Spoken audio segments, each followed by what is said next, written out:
Alright, my name is Edwin MacDonald, Assistant Engineer on board the Voyager to Tex. That's the main engineer, Tex. If you haven't met him before, you soon will. And this is the Science Station, if I haven't said that already. The Science Station, well, it's an important station for ways that you may not think. Let's get started. Take your mouse, that's the thing I'm waving in front of your face, and you're going to click on the center sphere. That glowy object there that attracts bugs and wild animals. Just kidding. Click on Access Terminal, and you're going to type in your name, Edwin MacDonald. That's me, but you could just call me Mac. That's right. That's what my friends call me. We're friends now, right? Okay, click OK. And now you see we have access to the station. Take your mouse and drag it up to the top right corner where you see an officer's log, probe control, weak signal locator. Let's click on officer's log. Now, it's important that we keep journals on board. Why? Well, if you die, people want to know why, frankly. And if you succeed, people want to know who to give the glory to. And you don't want that captain to take it all, do you? He's going to take most of it anyway. But if you can record the things that you did that were stellar, that saved the ship, well, then you can claim some glory of your own. Maybe you'll have some time in that big chair eventually. And this is where you can do it. So if you want an officer's log, first you've got to name what you want. So I've clicked now on the entry title window, and I see my little blinky icon here, and I'm typing in training. And now I'm going to say, I am training. I am so smart. Whatever you want. You can lift yourself up however you want. I just had a very long shift in engineering. I got yelled at a lot by tech, so I'm feeling the need to give myself a pick-me-up. Anyway, I can now save my entry, and that will now be saved. And I can delete the entry if I so choose, or I can close it. And you may say, where'd it go? Well, I can always open it up with this open entry screen, and that'll say, bring up training. I can also start a new one. Oh, if this ever happens, simply click that red X. There we go. Now we can click new entry if we want, and I can say mission. Now I'll say, this is so hard. I am terrible and stupid. That's how I always feel about 10 minutes into any mission. All right, I can click and save that. And now look, when I open this back up, I've got two options, mission and training. One where I felt great, one where I felt terrible. Oh, this is happening. Now I can delete this if I'm ashamed of my weakness. Yes, I do. I don't want my family to know about my weakness. And now it's gone. And if I try to open things back up again, you see, I've only got training. That's right. That's how it works. Fiddle with these buttons a little bit and you'll get to know it well. Now, if the ship has gone down, you don't want these records to be destroyed. That's why you click send logs to records. I've got my training thing that I want to send, so I'm going to send my logs. And off it goes. And now that is part of the ship's logs. And it will be the official record of the Voyager. And it will go down in history. 500 years ago, they'll be wondering why I was so smart. Or why I thought so. Anyway, now that's the screen. We can now go to probe control. Probes. What are probes? They're these wee machines that we send out of our ship to investigate things a little more fully.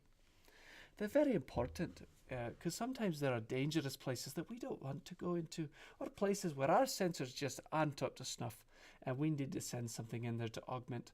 Or perhaps we need some buoys to leave behind, like Hansel and Gretel, so we know where to go when we go back. Now, if you want to make a probe, this may look complicated, but you can't do anything because you don't even have a probe. So you need to click new probe here on the side. And you see that we get a standard probe casing here and a 5.0. What could that mean? That means, well, what this 5.0 means is that you can fit 5 things in it. Now, you may think 5 separate things. No, I mean, that's how many space units we've got. Some things take 1 unit of space, some things take 2. And we have 10 of these standard ones left. I have different probes available, which you can tell if you click on the arrow that points to the right of the configure button. I've got science probes. Now this one's got 8 units. That's brilliant. I've got 10 of those as well. I've also got defensive probes. They've got 10. My goodness, that's massive. and I've got 10 of those as well, but that's all I've got, these 3.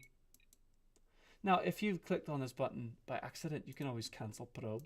Or you can go in here and say, no, I know I want to do a standard probe because I'm a decisive person and I'm going to load this thing up. Well, decisive meaning that the captain told me to. And I know I've clicked configure. And now it says, what do you want in there? You've got 5 available units, like I said. That's what it says at the bottom of this new window. See what it says, used and available, above cancel probe and launch probe. You've got 5 available things. And you can come up here to the storage bot window and choose what things you want to put in there. These numbers to the side indicate how much space each one takes. Some of the standard things that you need to put in every probe is a communication signal. I'll add that.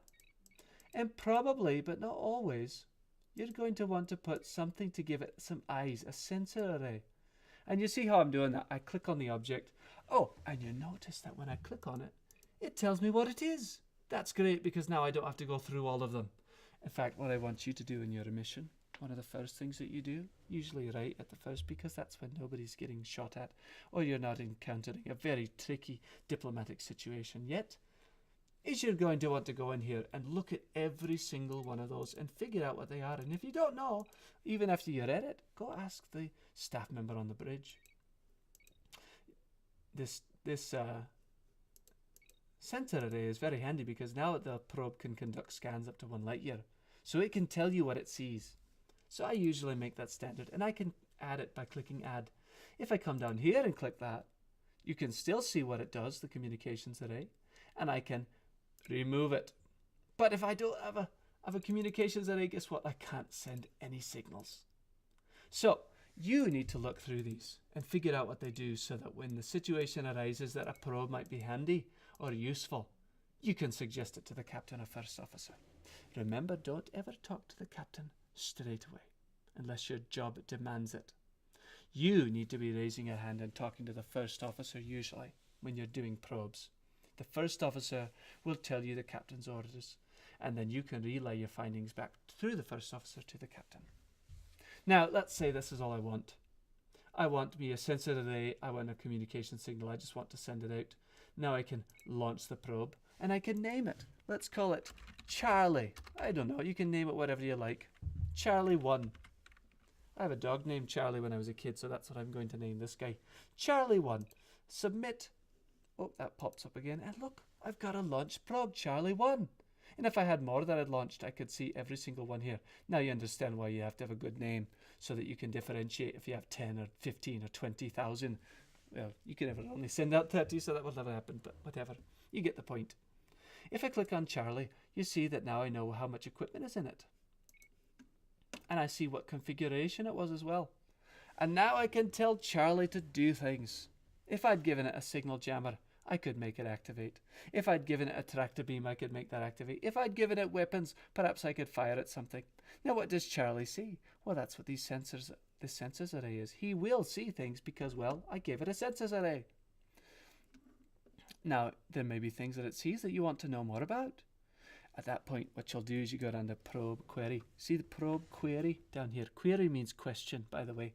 You click in this window and it blinks and you say, what do you want to scan for? At this point, let's say USS Voyager, because we are there. We can send now the probe query. And the results would appear in this window. It should say detected very soon. I should hope so, otherwise there's a problem because we know that the USS Voyager is right next to it. This probe is just flying away at a very slow speed. Oh, you know, maybe 500 meters per second, which in space is nothing if you really think about it. So it's still very close to us. So it should still see us. Again, our communication signal, or that is the sensor that gives us very good sensor data within a half light year and decent sensor data within 2 light years. Now, if this is just taking way too long, for heaven's sake, let's cancel the query. At which point we could send another one. Now, if you'd given it a decoy package, hologram, or stealth packages, these would also now be available. Now, you may have, once we've launched a probe, we usually have to tell it where we want it to go. That's what this desired destination is up here. To go somewhere, click in the window below desired destination and type in the name. You can now type in Earth. Now, if typing this is taking you longer than I give you because I just keep prattling on like I do, feel free, you can pause the video or go back. Once you've got Earth in there, Calculate course. Oh, for heaven's sake, there's a target. That must be the USS Voyager. Our sensors are working. So that's the sort of things that you'll see. Let's send that probe query again. Maybe it'll pop up. Anyway, so now I have a desired destination for Earth. I click calculate course, and it's going to look for Earth and the course that will take me to Earth. And that calculated course will appear here. At which point, we've got to use these buttons by clicking on them. I wonder if I can use my keyboard. Nope, I can't. I click these numbers here, and I want to make the X, Y, and Z. Ah, there it is. Currently targeted in Ring 2 at 3 o'clock. So that is the USS Voyager. Let's see if we get a course back. You might not be getting this information, and maybe you won't. Maybe you are. Anyway, but if we get a course, it's going to appear here. You're going to type in the numbers like so. This is obviously not the course. I'm just putting in something. If you haven't gotten anything at this point, feel free to follow along. You can click 789.2 and then click this return arrow, which takes you to the Y numbers. Oh, we do have a calculated course, so let's put those numbers in. 4, 2, you might have different numbers than these. Now let's say it's messed up. You can keep clicking this button until you get these blank. Now I can match these numbers. Oh, for Pete's sake! Now I'm in the Z. Did you hear that sound? That tells you that the course has been entered. But I put in really a course, so I've really messed this up. So let's go 4277.8. You see that if you mess up, you can always try again. 1411.36. Whatever the numbers you got, it's going to be different. These are the numbers that I got. Go ahead and enter those in, just like I showed you. And you can pause this tape and continue once you've done that. Okay, now I have my numbers in, and I'm going to click this button. That fancy sound goes off. That tells you that this probe now has a course to here. That is its current course. It is locked in. And if you then tell it to go a speed, it's going to do that. Wait a minute, how do I tell it to go to a speed? I don't see any speed controls on this screen. Well, it's very easy. This probe query here, that's how you do it. You simply say, now that you have a course, you type in a speed. It could be full impulse. We have impulse engines that are either at quarter, half, 3/4, and full. These are slower than light engines as well. We also have warp speed. This is faster than light. We have warp 1 through 10 normally, but these probes, they can only do warp 1 and warp 2. If I wanted it to now go to Earth at warp 2, I would now send the probe query. And it would go on its course to 4277.817, blah, blah, blah, basically Earth, or whatever the numbers that you put in.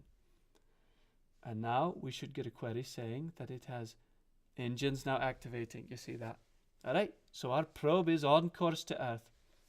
And Charlie 1 is off to do its duty. Or die trying. Oh, and you notice, look, the Voyager's flying away. Why would it do that? Well, there's a simple reason. Because our ship is moving away from it at warp 2. All right, that is the science station with these probes. This station is very versatile. It'll do all sorts of things. But you have to learn to discover it and find ways to implement it. It's not going to be obvious how these things might help you. This is a station to be very creative at. And you can work with your first officer and make sure that he and the captain are very well versed at what you've got. Really, you should probably just involve the first officer, and if the first officer decides the captain needs to know this information, he'll pass it up. Captain's very busy. Don't bother him if you don't have to. Alright, now, I think we've learned the station. We can go on to the weak signal locator. Weak signal locator. Sometimes there are things that are so weak that our regular sensors can't detect them.